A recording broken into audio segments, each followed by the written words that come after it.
Hello, Nordin. Hello, everyone. It's good to be here. Good to be back. We got the Malaysian flag in the background. It feels Yeah, good to be almost home. I know, right? You've been all over the place. We're going to get to that in a minute, and I just want to thank everyone. This is our first show back in a restaurant Wow. for a while now because of Ramadan Raya and lockdowns and all kinds of stuff. So I want to thank Muito Bom, one of my favorite Brazilian restaurants here in KL, for hosting us today. Rhys, mate, where have you been? It feels as if I've been everywhere. I recently just come back from Europe, and I'm on the stopover in KL for a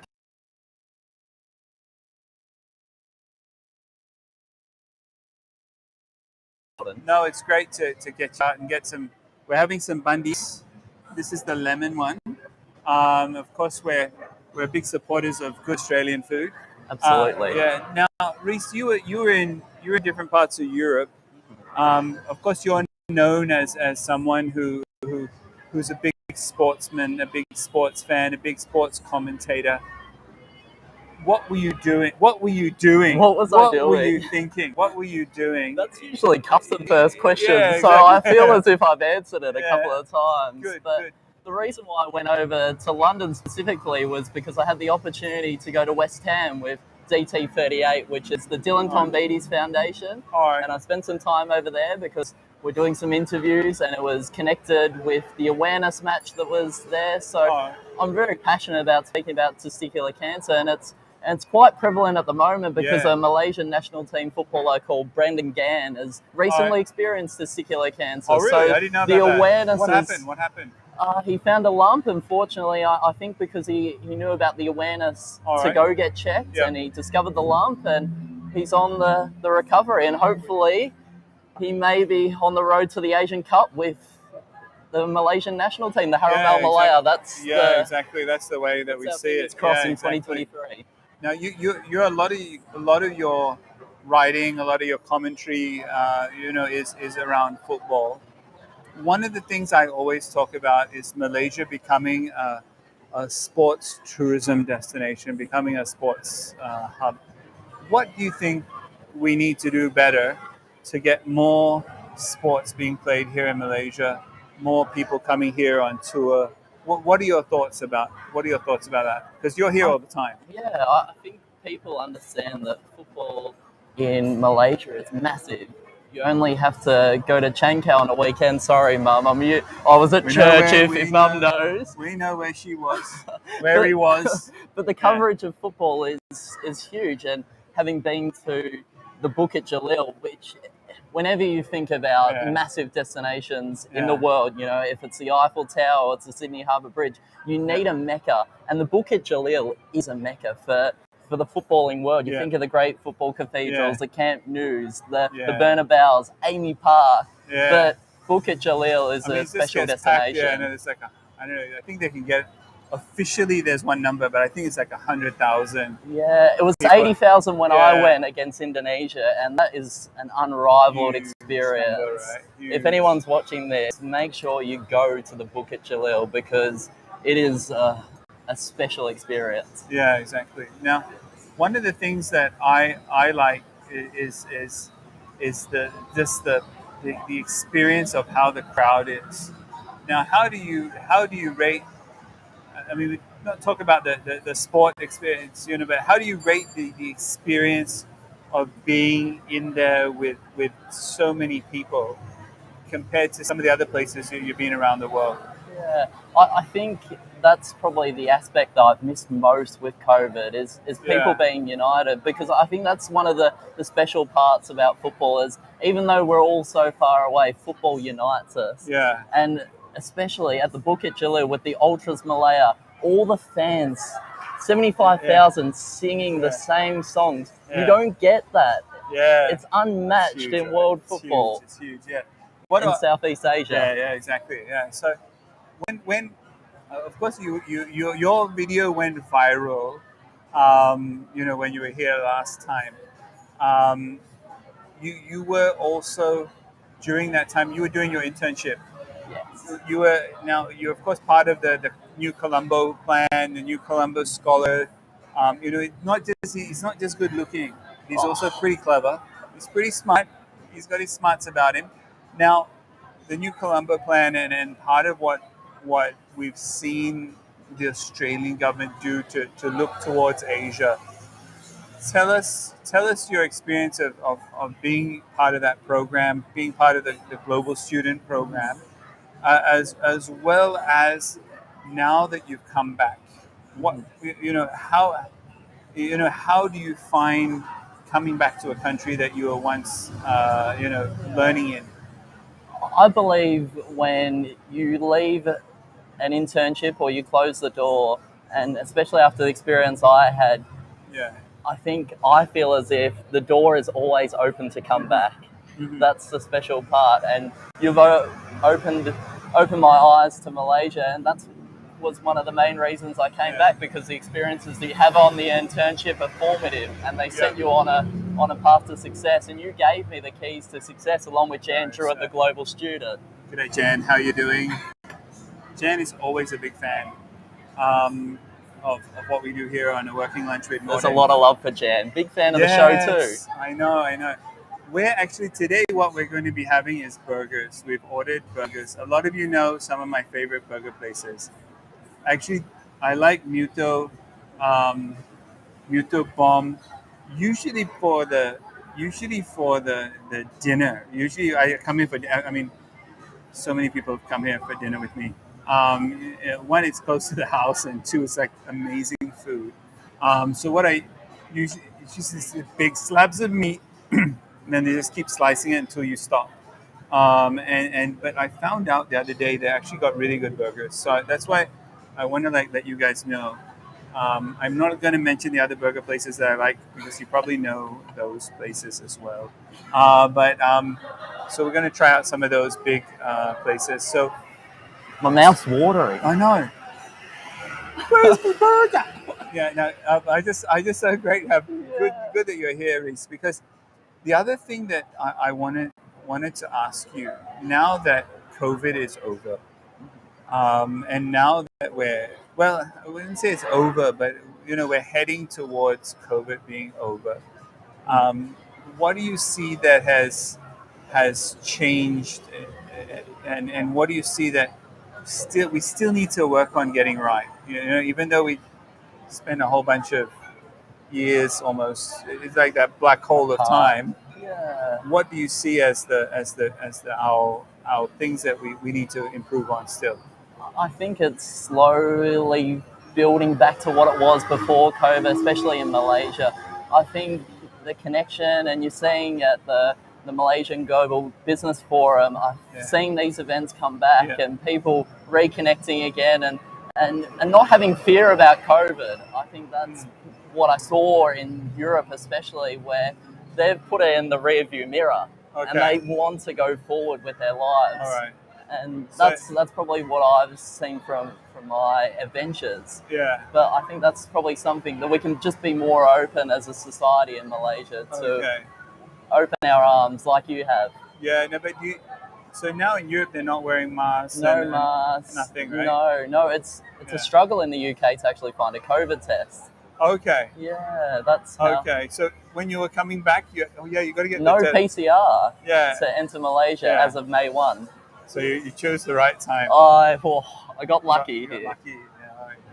Nice. Okay, cool. So, hi, Effa, how are you doing?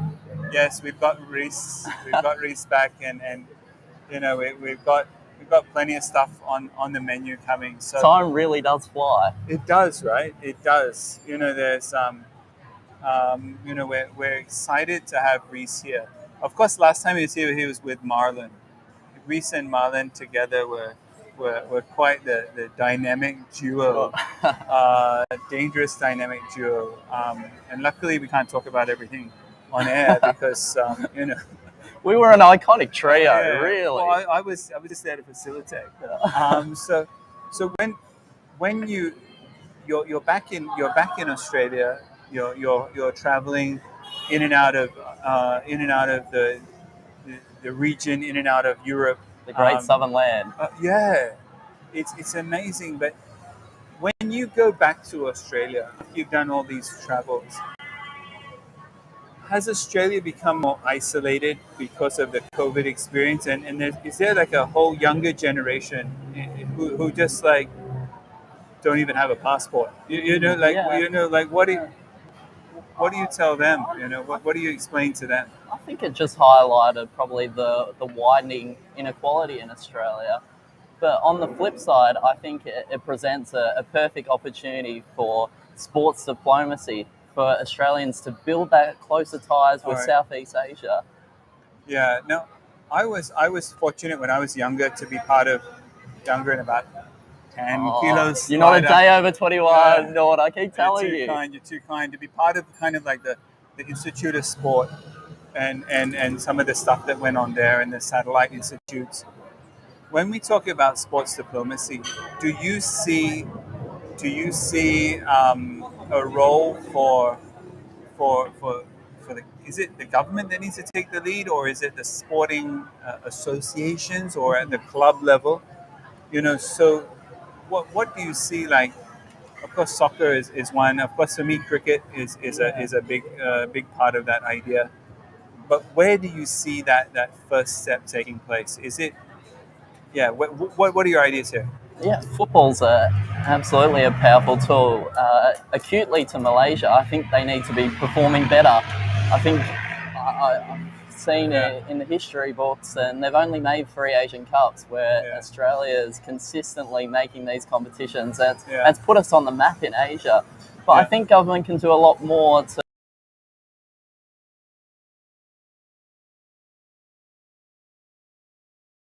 Australian national who's playing in Kuala Lumpur City. Yeah. You need to make these household names. Yeah, exactly. So, what you're suggesting is, should Australia use some of their athletes as the brand ambassadors, not like like Melbourne FC or Adelaide United. I think Melbourne Victory and Adelaide United they play a role, but I think it even highlights that football's probably dramatically decreasing its level and performance, unfortunately. Yes, so we're gonna get some hello. Food. Got some soup. Happy with that. That is the best part about coming to Malaysia here. It's the food. Is the food. Look at these burgers. Wow. How good.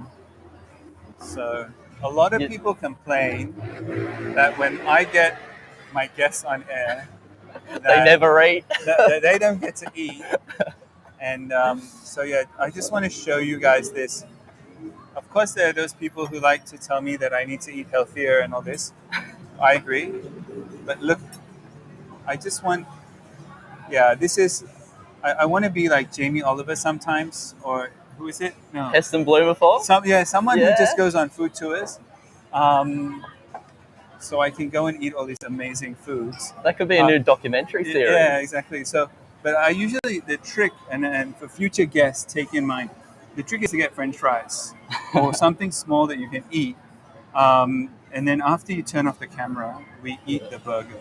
Because it's going to be messy. But the question's already a mouthful. So. Yeah, exactly. So we're going to enjoy these burgers later. But you've seen, we've come, and we're going to conquer later. Vini Vidi Vici, these burgers in a moment. But Rhys, before we close off and get stuck into this meat.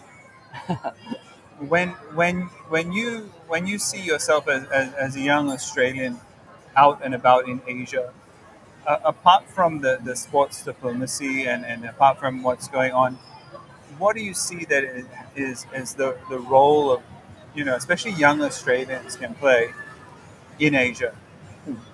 I think the new Colombo plan plays a massive role with young Australians venturing over to Asia, understanding the intricacies and the way Asia works. I think is quite beneficial for many Australians to take a role and take the step up and come to Asia and have the experience, because when you go back to Australia, you have a worldly understanding that can only help you from the lessons that you learn here. Yeah.